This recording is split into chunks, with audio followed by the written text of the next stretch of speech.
ஒரு மனிதன் 7 time strings இருந்தா தான், அதாவது 7 டனல்ஸ்க்கு அதுக்கு ஆக்சஸ் இருந்தா தான், ஒரு காட்சி அப்படின்றது உருவாகுது.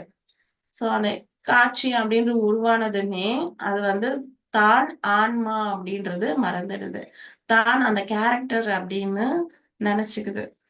ஸோ அப்புறம் அந்த கேரக்டர் வந்து தேடிக்கிட்டே இருக்கு. ஒண்ணுத்துக்கு அப்புறம் ஒண்ணு, ஒண்ணுத்துக்கு அப்புறம் ஒண்ணு, அந்த மாரி. ஸோ அந்த கேரக்டருக்கு ஏத்த மாதிரி நம்மளுடைய ஆன்மாவும் செயல்பட்டுக்கிட்டே இருக்கு. பட் ஆக்சுவலா ரொம்ப ப்ராப்ளமேட்டிக்கா இருக்கு அப்டின்னா, அந்த கேரக்டர விட்டுட்டு, மறுபடியும் நாம வந்து இந்த மாரி இந்த தாகம் அப்டின்ற ஒரு சீன் இருக்கு இல்லையா? அந்த தாகம் அப்டின்றது உடலுக்கு மட்டும் தான். ஆன்மாக்கு இல்ல. அதனால அந்த ஆன்மா தள்ளி இருந்து பார்த்துட்டு, அதுக்கு சொல்லலாம். "நீ வந்து உன்னுடைய இந்த உடம்பு வந்து நான் உன்னுடைய தாகம் தீருனதுக்கு அப்புறமா நான் வந்து சேருறேன் அப்படின்ட்டு. அப்போ நீங்க அந்த தாகம் அப்படின்ற கஷ்டத்த அனுபவிக்கணும்னு அவசியமே கிடையாது.